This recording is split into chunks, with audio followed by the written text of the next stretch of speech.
If you're wondering how to tone your body, you might considering running.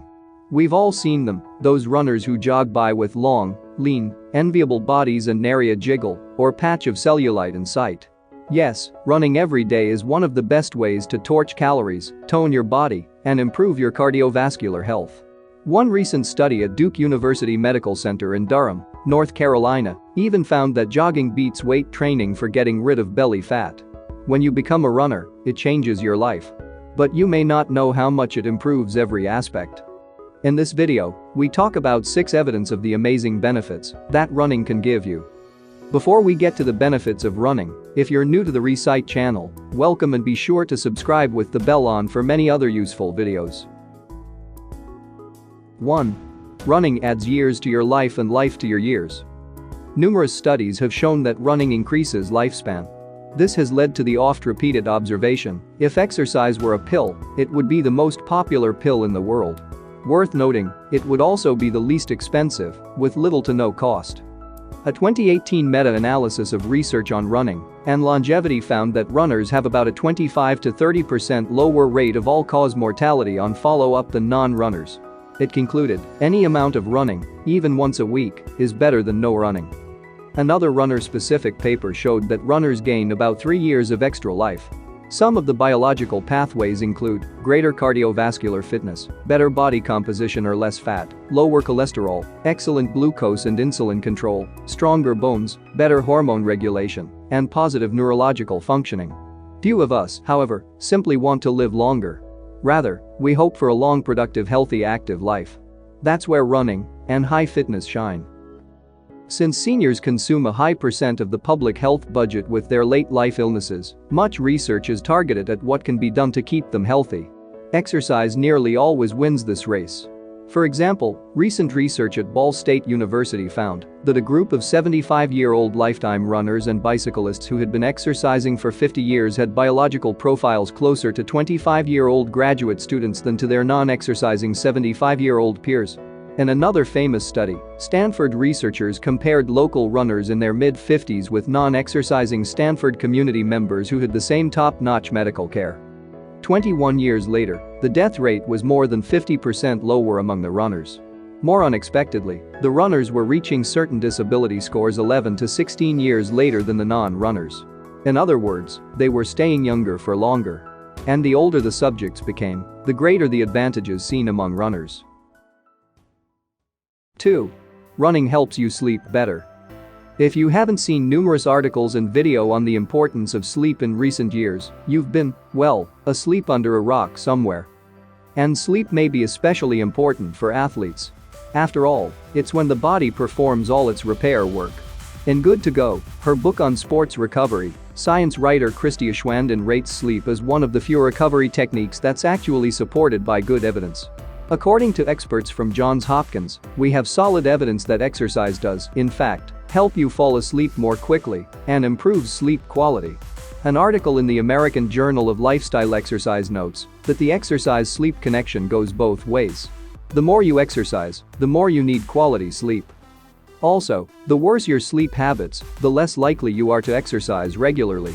Runners were once warned that an evening workout would disrupt that night's sleep.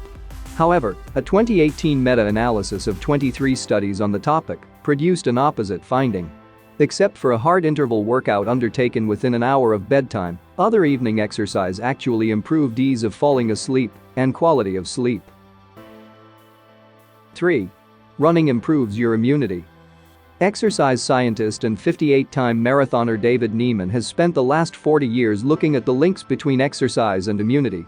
He's uncovered mostly very good news and a few cautionary notes, while also looking at the effects of diet on the immunity status of runners.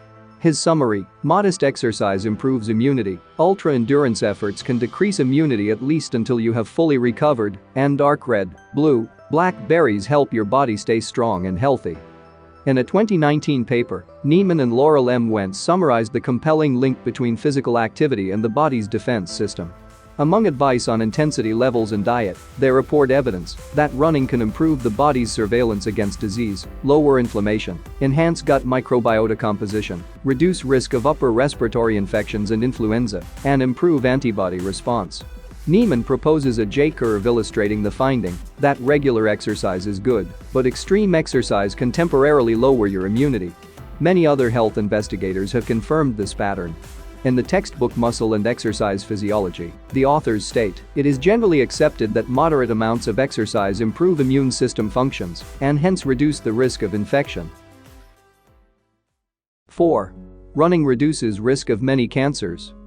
In 2016, the Journal of the American Medical Association published a remarkable original investigation into the exercise habits and cancer incidence of 1.44 million American and European adults.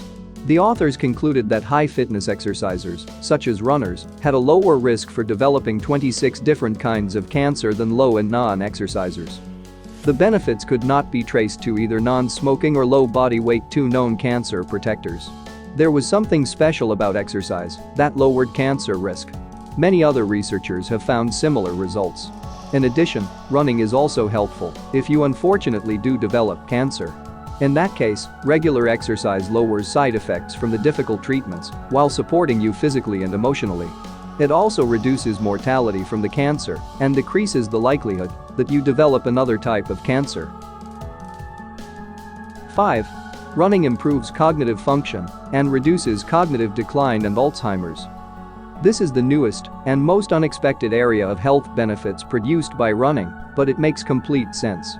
Running raises heart rate and blood flow. That includes oxygen-rich blood being pushed to the brain. It's hard to imagine this wouldn't be a very good thing. It's possible, as one meta-analysis revealed, that running improves brain health by stimulating the release of brain-derived neurotrophic factor. This protein encourages the growth and survival of neurons in the brain. Another study showed that high fitness improves total brain volume, including gray matter. Even if you don't begin running until midlife or later, you gain protection from the kinds of brain plaques linked to cognitive decline and Alzheimer's. 6. Running improves mental health and reduces depression. Many runners take up the sport to improve their physical fitness. After a short time, these new runners often give a different answer to the "why do you run?" question. That answer, because it makes me feel better. They're talking about emotions, mood, mental energy, fewer blue days, and the like. The evidence for this effect is overwhelming. A 2016 meta-analysis of exercise and depression reached these conclusions, among other positive outcomes. 1. Exercise is an effective treatment for depression. 2. Exercise is as effective as psychotherapy and prescription meds. And 3. Exercise may serve as an alternative to costly and often hard to find or schedule medical treatments. A chapter in the 2019 handbook Sport and Exercise Psychology from the American Psychological Association states, there is substantial evidence supporting exercise use in the treatment of mental disorders, especially depression. As positive as this evidence appears, it does not mean you should rely solely on running and other fitness exercises when battling depression. Depression is a serious, widespread disease and should be confronted with a full array of medical approaches. Thanks for watching, and if you found the video useful, hit the like button. Tell us in the comments, what do you do to stay in shape?